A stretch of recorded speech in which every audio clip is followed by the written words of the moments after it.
Antes de começarmos essa história intrigante, já aproveita e se inscreve no canal Histórias e Casos. Aqui você encontra narrativas como essa, que prendem a sua atenção do início ao fim. Deixe o like para fortalecer nosso trabalho e comente aí de qual lugar do mundo você está nos assistindo. Agora se acomode bem, porque o que você vai ouvir pode mudar a forma como você enxerga a verdade e o poder. O rei Alderic estava morto. Seus olhos antes vivos agora fitavam o teto frio da Câmara Real, sem vida, sem alma. O reino de Avelã despertou naquela manhã, envolto em silêncio e medo, porque quando um rei morre, sem deixar herdeiros diretos, o caos se instala como um visitante indesejado. Não demorou para 7 nobres surgirem, cada um proclamando uma verdade, cada um exigindo a coroa como sua, por direito. E todos juravam que apenas eles sabiam o que realmente aconteceu na noite da morte do rei. A primeira a se apresentar foi a condessa Velira,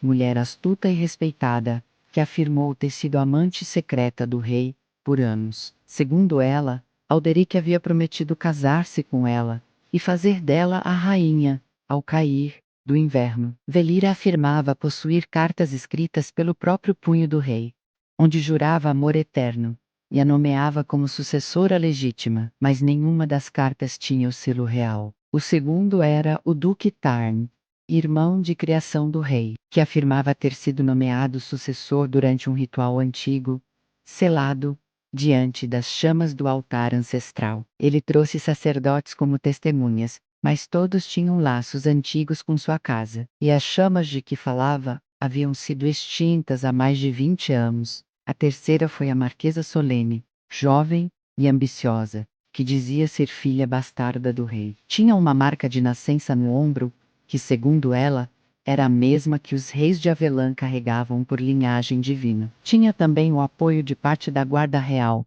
que alegava tê-la visto em segredo nos corredores do castelo desde pequena, mas ninguém jamais ouvira falar dessa filha antes. O quarto pretendente era o general Orlan, velho amigo de guerra do rei. Disse que Alderic havia deixado um testamento de punho e espada, escrito em seu leito de morte, durante uma expedição. O pergaminho estava com ele, mas tinha rasgos, manchas, e sua assinatura estava tremida. Era difícil de ler, ou de acreditar. O quinto era um monge chamado Malric, que dizia ter recebido uma visão sagrada. Segundo ele, os deuses revelaram que o próprio espírito do rei desejava vê-lo no trono. Malric dizia ter os sonhos como prova, e mesmo que ninguém pudesse confirmar isso, muitos seguidores religiosos passaram a apoiá-lo. A fé, afinal, também era uma forma de poder. A sexta era a baronesa Lira, que revelou possuir um filho pequeno. Disse que ele era fruto de um encontro com Alderic durante uma caçada ao norte. Tinha um anel do rei como prova,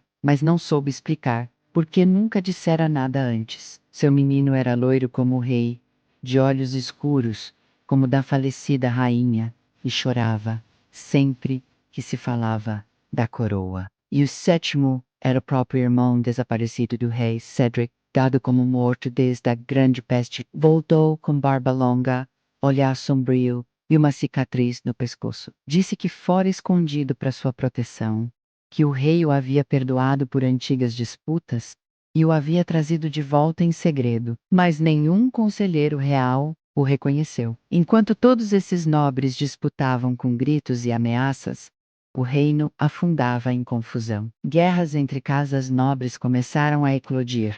Vilas eram saqueadas, e o povo sofria como sempre sofreu, à sombra das intrigas dos poderosos. Mas havia uma testemunha silenciosa naquela noite fatídica. Uma jovem camponesa chamada Liora. Liora trabalhava nas cozinhas do castelo desde os 9 anos. Era discreta, quase invisível. E na noite em que Alderic morreu, ela estava ali, recolhendo os pratos da ceia do rei. Foi nesse momento que viu algo que nenhum dos 7 nobres jamais soube que ela vira. E ela guardou o segredo até que a mentira se tornasse insuportável. Naquela noite, o rei jantara sozinho. Estava abatido, com os olhos fundos. Liora observou de longe quando ele dispensou os guardas e sentou-se à mesa. Viu também momentos depois, quando uma figura encapuzada entrou na sala, sem ser anunciada. Ela não viu o rosto, mas pai o mamou, com um anel de safira negra, único no reino. Poucos minutos depois,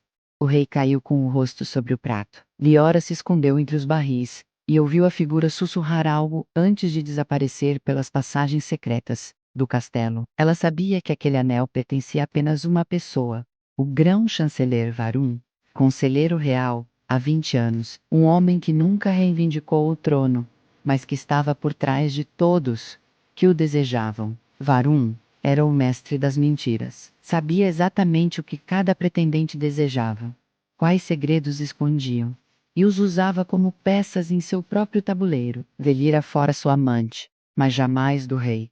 Tarn devia-lhe dívidas antigas. Solene era uma camponesa bem treinada, colocada ali por ele. Orlen devia sua carreira à manipulação de Varun.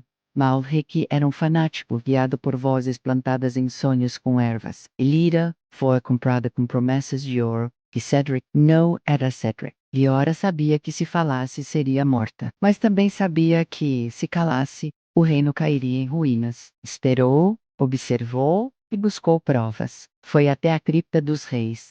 Encontrou a espada de Alderic escondida sob pedras falsas, com sangue seco e fibras do manto do grão-chanceler. Procurou o velho escriba real, que ainda guardava a verdadeira linha sucessória escondida em códigos nos livros antigos. E encontrou ali o nome que mudaria tudo. A herdeira legítima do trono de Avelã era filha de uma antiga união entre Alderic e uma mulher do sul. Uma união secreta feita durante a guerra, jamais registrada nos livros oficiais. Essa filha fora criada em segredo por uma ordem de mulheres sábias nas montanhas. Seu nome era Caelia, e Liora partiu em busca dela. A jornada foi longa. Liora cruzou florestas e rios, enfrentou bandidos, passou fome, mas encontrou Caelia, uma mulher forte, que sabia da sua origem, mas não queria o trono. Ela queria justiça. E justiça foi o que prometeram. Juntas, retornaram ao reino disfarçadas. Liora espalhou os segredos que conhecia em bilhetes anônimos,